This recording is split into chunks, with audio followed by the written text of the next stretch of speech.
T'imagines si tu pouvais remonter le temps? Première hypothèse, toi seul peux remonter le temps et toi seul as conscience que le temps a été remonté. Parce que si tout le monde peut remonter le temps, ça va vite devenir le bazar. Le moment dans lequel tu veux remonter le temps n'est pas forcément le moment auquel une autre personne veut remonter le temps. Seconde hypothèse, lorsque tu remontes le temps, tu n'es pas dans une bulle, tu remontes le temps pour l'ensemble des êtres vivants et inertes sur Terre, avec des conséquences sur le futur. Première idée, tu revivrais ton plus grand plaisir encore et encore. Mais alors, on peut se poser une question morale. Tu remontes le temps pour vivre ton meilleur moment encore et encore. Mais, à l'autre bout du monde, il y a quelqu'un qui est en train de mourir et donc tu lui fais vivre ce moment encore et encore. Alors tu forcerais, entre guillemets, cette personne à revivre un moment qu'elle ne souhaite pas vivre. Il est donc légitime de se demander s'il est moral pour une personne de revivre un moment de plaisir encore et encore, si cela implique qu'une autre personne, elle, va vivre un moment de souffrance encore et encore. Autre chose, le bonheur devient fade à force d'être rejoué. Je pense que le cerveau humain s'habitue et donc se lasse de tout, que ce soit l'argent gagné, les belles femmes séduites, les voitures achetées, le respect gagné, etc. Et la dopamine générée en rejoignant une situation passée finira elle aussi par s'atténuer. Deuxième idée, tu revois ton premier amour, mais tu ne ressens plus rien. Voire tu es déçu.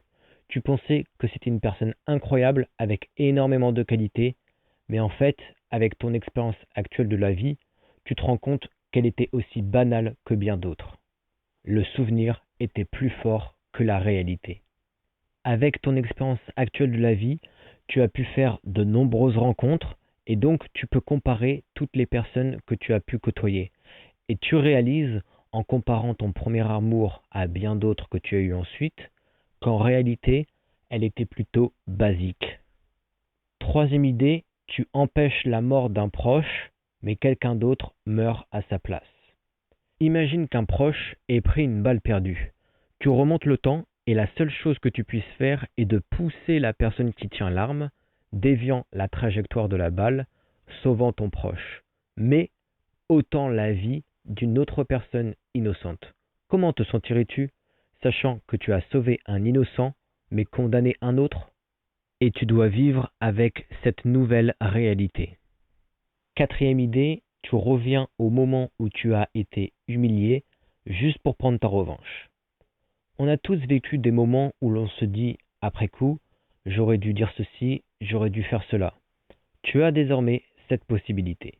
Le ferais-tu pour réparer tout manque de respect qui t'a été fait, toute situation que tu as vécue comme injuste? Attention aux conséquences légales, réponds au manque de respect oral par une joute verbale. Réponds au manque de respect physique par une salade de phalanges. Cinquième idée, tu retournes dans ton enfance et tu découvres que tu idéalisais tout. Ton père n'était pas si fort, ta mère n'était pas si douce, tes amis en réalité profitaient de toi ou se moquaient de toi, ta maison n'était pas si grande, les plats que tu aimais n'étaient pas si bons, les films et séries que tu regardais n'étaient pas si drôles, les jeux vidéo auxquels tu jouais n'étaient pas si amusants, les filles que tu voulais séduire n'étaient pas si belles, etc. Tu deviens déçu de toi-même d'avoir eu des attentes aussi basses, d'avoir été satisfait d'aussi peu. Sixième idée, tu empêches ton ex de t'avoir brisé et tu ne deviens jamais la personne que tu es aujourd'hui. Honnêtement, c'est difficile de connaître la véritable raison pour laquelle une femme nous quitte ou nous trompe, ou les véritables raisons. Parfois, il n'y a pas de réelle raison, elle a juste considéré un autre homme comme meilleur et elle a franchi le pas. Mais en quoi cet homme était véritablement meilleur que toi?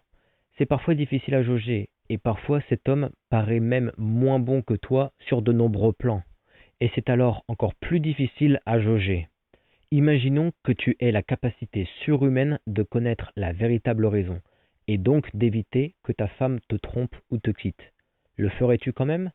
D'accord, tu vas éviter une peine de cœur, Mais ces peines nous aident souvent à nous construire une mentalité plus dure et une expérience de vie. Petite anecdote perso, j'ai eu des peines de cœur et bien que ce fut à chaque fois un moment difficile et douloureux, aujourd'hui je suis content de les avoir traversées car je pense qu'elles m'ont aidé dans ma construction de ma personnalité à être une personne avec plus d'ambition, plus déterminée, plus disciplinée, simplement car je sais qu'en m'améliorant, je peux prétendre à mieux. Rien ne me garantit que je ne serai pas brisé de nouveau, mais à chaque rupture, je progresse et c'est le plus important. Septième idée, tu changes de décision et tu ruines un moment parfait. Tu veux corriger une gêne minuscule et tu effaces un souvenir précieux. Retiens que le mieux est l'ennemi du bien. Tu te souviens d'un soir au restaurant avec ta chérie, mais tu n'avais pas pris de photo ce soir-là. Tu veux quand même garder un souvenir, alors tu y retournes. Tu veux prendre la photo parfaite. Mais au final, tu prends tellement de temps que tu ruines l'instant présent. Bon, en fait, c'est plus souvent les femmes qui font cela, mais tu auras compris l'idée. Huitième idée, tu veux revivre une nuit d'amour, mais ta partenaire n'était plus amoureuse. Le corps est là, l'émotion ne suit pas. Tu le sais quand la relation approche la fin, car ta femme ne se donne pas autant qu'elle se donnait au début. Donc tu te donnes à 100% sur les dernières fois avec elle pour la rendre de nouveau amoureuse, mais peu importe tes doigts, tes coups de langue ou tes coups de rein, rien n'y fait. C'est déjà trop tard, elle est déjà passée à autre chose. Tu dois alors te transformer en Sherlock Holmes pour comprendre à quel moment a eu lieu le point de bascule dans votre relation et y retourner pour la rendre de nouveau amoureuse. Neuvième idée, tu reviens au collège et tu te rends compte que tu avais raison de te sentir seul. Ce n'était pas toi qui étais bizarre, c'était eux. Tu remontes le temps et pas juste dans un souvenir flou, tu y es, dans ton ancien collège. Tes fringues, ton sac Eastpak, tes baskets, tout est exactement comme avant. Même l'odeur de la colle UU. T'as 13 ans, tu rentres dans la cour et tout de suite, tu ressens cette vieille sensation. Le poids, la gêne, l'impression de ne pas exister. Mais maintenant, tu regardes avec des yeux d'adulte. Et là, tu vois tout. Les petits clans, les non-dits, les moqueries lâchées en douce, les profs qui ferment les yeux, les rires qui font mal, et surtout, le regard des autres sur toi, distant, vide, condescendant. Tu n'as pas rêvé, t'as pas exagéré, t'étais pas trop sensible, tu étais réellement seul. Il te parlait, oui, mais pas pour t'écouter, juste pour vérifier si t'étais normal. T'étais le joker bizarre du groupe, le figurant dans les histoires des autres.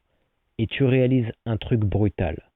Tu t'étais construit un monde intérieur, non pas parce que tu étais bizarre, mais parce que c'était le seul endroit où tu te sentais réel.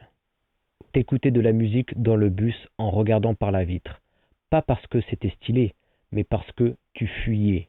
Chaque regard, chaque couloir, chaque minute de récré. T'étais pas en marge, t'étais invisible. Et maintenant, tu vois à quel point tu t'es battu juste pour exister. Tu vois la meuf populaire te jeter un regard vide, le prof qui te reprenait sans raison, les deux mecs au fond de la classe qui t'imitaient dès que tu parlais. Et tu ne ressens même plus de haine, juste de la confirmation, une validation froide, j'avais raison de me sentir mal. Et c'est à ce moment-là que tu comprends. Ce n'est pas toi que tu as envie de protéger, c'est l'enfant que t'étais, le petit être que tout le monde ignorait ou jugeait, alors qu'il essayait juste de tenir bon. Tu ne veux plus corriger le passé, tu veux juste le prendre dans tes bras, lui dire tu n'étais pas fou, tu n'étais pas faible, tu étais seul dans un monde qui n'essayait même pas de te comprendre. Dixième idée, tu triches avec le temps pour séduire plus facilement. Tu sais exactement quoi dire, quand toucher, comment réagir. Ton expérience d'adulte t'a amené à avoir plus de répartie, de charisme, d'éloquence, le tout pour savoir quoi dire, comment le dire, à quel moment le dire, pour faire en sorte que chaque interaction avec les femmes devienne un véritable moment de séduction. Et dès qu'elle s'offre à toi, là encore, ton expérience d'adulte t'amène à savoir comment, quand et où utiliser tes doigts, ta langue et tes hanches. Tu peux alors remonter le temps et utiliser ces expériences pour séduire énormément de femmes dès que tu as l'âge pour. 11e idée, tu vis avec un énorme secret. Tu sais comment tout va finir. Mais tu ne peux rien dire sans changer le cours des choses. Tu as découvert le secret. Tu sais comment ça se termine. Chaque bataille, chaque victoire, chaque échec. Tu as vu la fin. Mais ce qui change tout, c'est que tu peux revenir en arrière. Encore, encore, encore. Chaque fois que ça tourne mal, tu appuies sur Reset. Tu reviens au début. Tu recommences, tu corriges, tu évites les erreurs. Au début, c'est euphorique. Tu te sens invincible. Rien ne peut t'arriver. Tu peux sauver des vies, empêcher des drames, changer des destins. Mais au fil du temps, tu commences à réaliser que tout ça te pèse, que chaque retour en arrière efface des souvenirs, que chaque correction enlève une part d'authenticité. Les gens autour de toi deviennent des personnages prévisibles, comme dans un jeu vidéo que tu connais par cœur. Le suspense s'efface, les émotions deviennent fades. Tu commences à te demander si tu n'es pas prisonnier de ce cycle. Que vaut une victoire quand on sait que rien n'est jamais définitif? Que vaut une relation quand tu peux toujours revenir en arrière pour la réparer? Et pire encore, tu te rends compte que tu ne peux pas changer certaines choses. Les événements majeurs, les grands drames, ils se répètent toujours, sous une forme ou une autre, comme si le destin avait ses propres règles, même face à ton pouvoir. Alors, tu gardes ton secret pour toi. Tu ne peux pas le dire. Personne ne te croirait. Et même si tu le disais, est-ce que quelqu'un voudrait vivre ce poids avec toi? Tu vis dans une solitude absolue.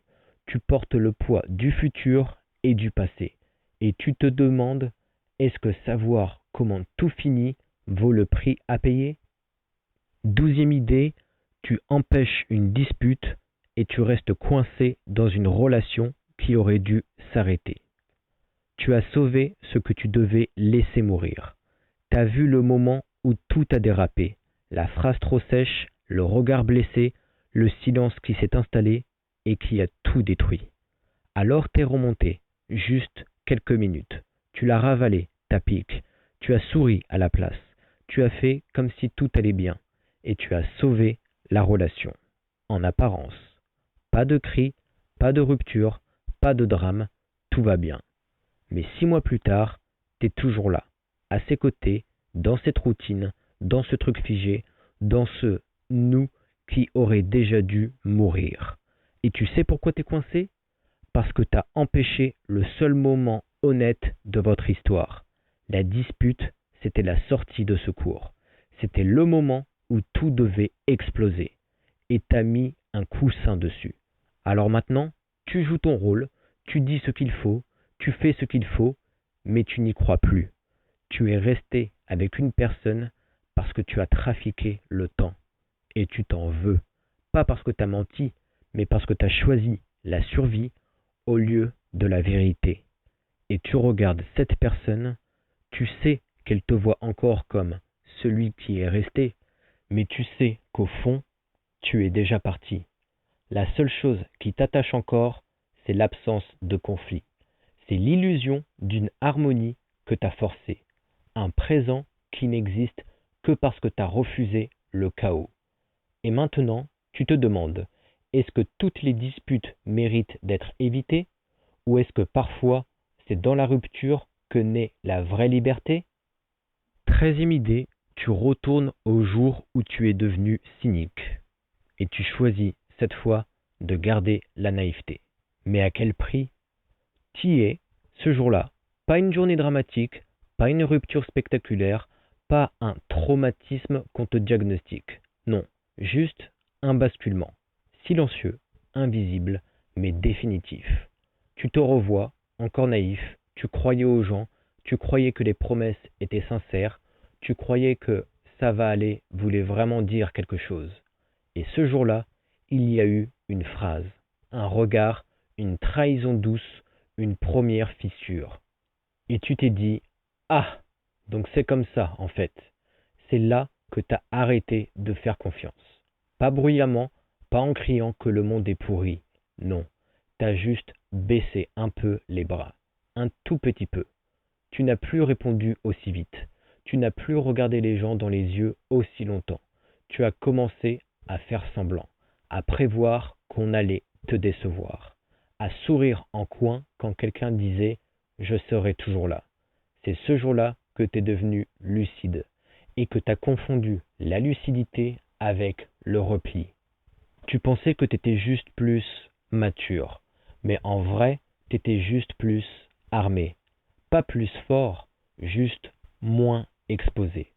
Et maintenant que tu es là, dans le passé, que tu regardes cette version de toi, encore pleine de confiance, tu ressens quoi? De la pitié? De l'envie? Ou un mélange dégueulasse des deux? Tu voudrais lui parler? Lui dire méfie-toi de celui-là, ne lui donne pas tout de suite ta confiance, ne dis pas ça, tu vas le regretter. Ou est-ce que tu le laisserais faire parce que tu as compris que le cynisme, c'est pas une armure, c'est une prison. Et là, la vraie question se pose. Tu veux redevenir naïf? Tu serais prêt à rouvrir les portes?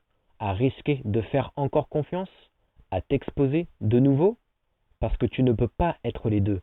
Tu ne peux pas être blessé et libre en même temps. 14e idée, tu reviens dans une époque plus lente, plus simple, et tu ne veux plus revenir. Tu fuis la modernité. Tu deviens un étranger dans ton propre présent. Et tu décides d'aller vivre dans le passé. Tu t'attendais à quoi? Une époque romantique? Des robes longues? Des lettres écrites à la plume? Un monde plus doux, plus pur? Tu t'es trompé. Ici, les gens meurent jeunes. Les enfants ont les dents abîmées. L'eau n'est pas toujours potable. La guerre, ce n'est pas un chapitre d'histoire. C'est un bruit sourd, au loin, tous les jours. Les journées sont longues, les hivers sont durs, tu sens le froid dans tes os. Tu sens la faim comme une présence. Et pourtant, tu restes. Parce que même si tout est plus rude, tout est plus vrai. Quand quelqu'un te parle, il ne regarde pas son écran. Quand quelqu'un t'aime, il te le dit sans émoji. Quand quelqu'un souffre, tu le vois, tu ne le scrolles pas. Tu es immergé dans le monde, pas protégé derrière une interface. Tu gagnes moins, mais tu ressens plus. Tu es moins entouré, mais tu es plus connecté. Et cette lenteur que tu redoutais, elle te sauve. Tu manges lentement, tu penses lentement, tu fais l'amour lentement, tu vis lentement, mais pleinement. Chaque coucher de soleil compte. Chaque rire autour d'une table est un événement. Chaque poignée de main est sincère. Chaque journée est fatigante mais pleine. Tu sais que tu pourrais revenir. Ton époque t'attend. Le confort, la technologie, l'instantané, le bruit, la vitesse. Mais maintenant que tu as goûté à la profondeur, tu ne peux plus revenir au superficiel. Et c'est là que tu comprends. Ce n'est pas une question de technologie, ni de médecine, ni de modernité. C'est une question de présence. Et ici, tu es entièrement présent. Alors tu restes, même si c'est plus dur, même si c'est plus dangereux, parce que c'est plus humain. Et tu assumes. Tu es ce voyageur du temps qui a vu l'avenir et qui a préféré le passé. 15e idée, tu revis une nuit parfaite avec une inconnue, mais tu ne pourras plus jamais la revivre pour de vrai. Tu retournes à ce moment, tu ne sais même pas pourquoi c'est celui-là que ton esprit a choisi, mais tu comprends vite, dès que tu revois son regard. Ce n'était pas ta meuf, ce n'était pas ton crush de lycée, c'était une inconnue, rencontrée une seule fois, dans un endroit flou, un moment volé, au chaos de ta vie. Mais cette nuit-là, tout était parfait. Pas parfait comme dans les films, parfait dans le réel brut. Pas de filtre, pas de promesses, juste deux corps, deux cerveaux, deux énergies, alignées, juste une fois. Tu revois la manière dont elle t'a regardé, comme si elle te connaissait, comme si elle voyait au-delà du rôle. Les doigts qui s'effleurent, la musique trop forte dans la pièce d'à côté, les vêtements qui tombent sans qu'on les arrache, le rire qu'elle a eu après t'avoir embrassé, sa voix cassée, le silence entre vous, même le silence était beau. Il n'y a pas eu de on se revoit, pas de c'était quoi ton Insta? Juste un accord tacite. On ne gâche pas ce moment avec un lendemain. Et maintenant que tu le revis, tu veux t'y accrocher. Tu veux rester dans ce lit, dans cette chambre inconnue, avec cette femme dont tu ne connais même pas le prénom. Mais tu sais que ce n'est pas réel, pas au présent, pas récupérable. Tu sens à nouveau sa peau, tu entends à nouveau sa voix, tu retiens chaque image comme si tu pouvais les graver dans ta mémoire. Mais la vérité, c'est que tu ne pourras jamais la revivre dans ton corps, seulement dans ta tête, seulement dans ce recoin-là, où les souvenirs brûlent plus fort que la réalité. Tu pourrais essayer de la retrouver, mais tu sais que ce serait pire, parce qu'elle ne serait plus cette inconnue, elle serait une autre. Et cette nuit parfaite, elle n'existe que parce qu'elle a été unique.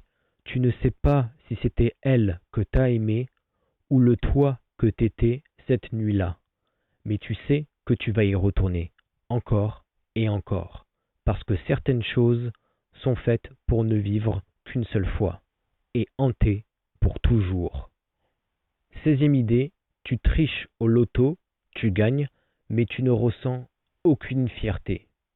Tu es riche, mais tu sais que tu ne le mérites pas. Tu connais les numéros, tu les as vus, t'as remonté le temps, juste assez, assez pour noter, mémoriser et jouer. Et tu gagnes, évidemment, des millions, une photo floutée dans le journal, un chèque, des félicitations gênées, et soudain, tout est possible. Tu achètes, tu voyages, tu offres, tu construis, tu signes, tu dépenses sans compter. Mais il y a un truc qui manque, un petit vertige, un frisson, un cri, une émotion. Tu pensais que ça te ferait quelque chose, mais non. C'est froid, c'est mécanique, c'est presque triste. Tu ne l'as pas mérité, tu ne t'es pas battu, tu n'as pris aucun risque, tu n'as pas gagné, tu as copié une réponse. Et maintenant que tu peux tout faire, tu ne sais plus quoi faire. Tu ne peux pas le dire, personne ne doit savoir, parce qu'au fond, tu le sais, t'as triché. Tu regardes les autres millionnaires, ceux qui ont bossé, inventé, vendu, galéré. Tu pourrais être comme eux, mais tu sais que tu ne l'es pas. Et le pire, c'est que même les petits plaisirs, ceux que t'aurais kiffé avant, ils ne vibrent plus. Un resto, tu commandes sans regarder, mais t'as plus faim. Un cadeau à ta mère, tu lui donnes, mais tu sens qu'elle sent un truc bizarre en toi. Un billet pour Bali, tu pars, mais tu t'ennuies sur place. Tu ne ressens rien, pas même la mer. T'as changé l'ordre du monde et t'as tué la joie dans le processus. Et tu te demandes un truc tout bête. Est-ce que ce n'est pas l'attente, le manque, la galère qui donnait de la valeur à tout ça? Maintenant, t'as tout, mais t'as plus rien à espérer. 17e idée, tu veux changer le passé, mais c'est toi que tu ne supportes plus. Ce n'est pas ce que tu as vécu qui te hante.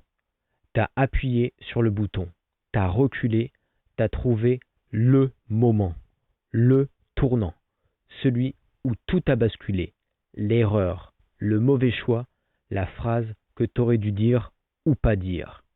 Et t'es prêt, prêt à corriger, à recoller, à réécrire. Mais il y a un problème, un truc que t'avais pas anticipé. Tu te vois, toi, avant.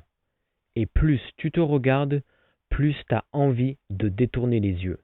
T'es pas juste gêné, t'es pas juste nostalgique, t'es dégoûté par ta voix, par ton attitude, par tes excuses bidons, par la manière dont tu cherchais l'attention, par la façon dont tu te mentais à toi-même. Tu croyais que t'allais revenir pour changer une action, mais en vrai, tu es en train de réaliser que c'est toi tout entier que tu as envie d'effacer.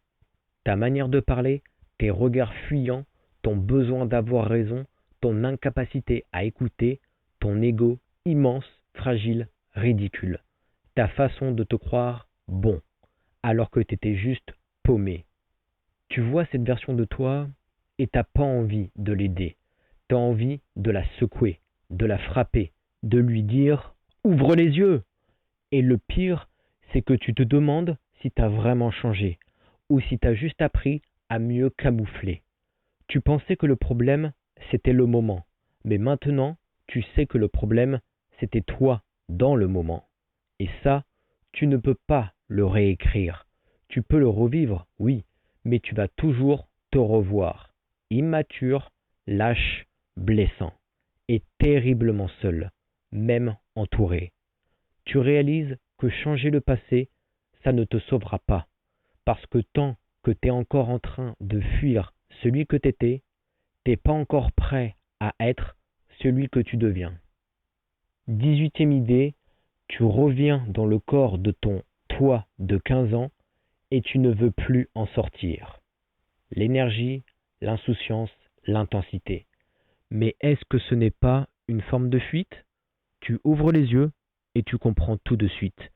Ce ne sont pas les murs de ta chambre qui t'alertent, ni ton vieux téléphone, ni les posters sur le mur. C'est ton corps, cette souplesse, cette légèreté, cette vitalité pure, brute, intacte. Pas encore abîmée par les nuits blanches, pas encore marquée par les regrets, pas encore limitée par les douleurs, les responsabilités, les couches de protection qu'on finit tous par se fabriquer. Tu respires mieux, tu ressens plus, tu penses plus vite, sans trop penser, tu n'as pas encore appris à te freiner. Et là, tu comprends, t'as 15 ans, le moment charnière, l'âge où tout commence à compter, mais rien n'est encore définitif.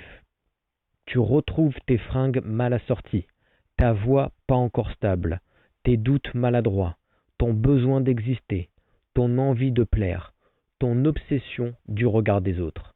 Mais tu retrouves aussi autre chose, ce feu, cette envie pure de vivre sans mesurer, ce frisson devant un texto, ce cœur qui s'emballe juste parce qu'on a effleuré ta main, ces regards échangés dans les couloirs du lycée, ces amitiés qui te semblaient éternelles, ces projets débiles, ces rêves trop grands, et cette première fois, ou celle que t'attendais, ou celle que t'as ratée, ou celle que tu peux revivre. Tu recommences à goûter la vie avec des papilles neuves, et plus tu t'installes dans ce corps, plus tu t'y plais. Tu connais déjà ce qui va se passer, les trahisons, les échecs, les douleurs, les choix que tu vas faire. Mais cette fois, tu peux mieux les vivre, ou les éviter, ou juste les accepter. Et surtout, t'as pas encore appris à te haïr, à te comparer, à te punir, à t'étouffer avec des il faut et des je dois. T'es libre, pas encore figé, t'es encore modulable. Et soudain, une question te dévore. Pourquoi je reviendrai? Pourquoi je sortirai de ce corps pour retrouver ma version fatiguée, mon moi d'aujourd'hui, bourré d'obligations, de responsabilités, de cicatrices? Pourquoi quitter l'adolescence alors qu'au fond, c'est peut-être la seule période de ta vie où t'étais encore entier? Tu pourrais rester, revivre, rechoisir, recommencer. Mais est-ce que ça ne serait pas une autre forme de mort? De rester à 15 ans jusqu'à t'épuiser dans un présent que tu refuses de quitter? 19e idée, tu revois ton premier orgasme, mais tu sais trop bien comment ça finit.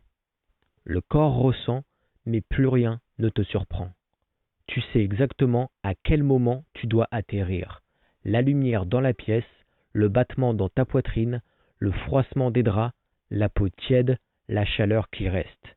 Tu reviens là, encore, toujours à ce moment précis. Juste après, le souffle court, le regard flou, le cœur instable. C'était pas parfait, ni vraiment tendre, ni vraiment gênant, c'était juste la première fois. Mais c'est devenu ta faille, parce que maintenant, tu peux revenir, et tu le fais, souvent, trop souvent.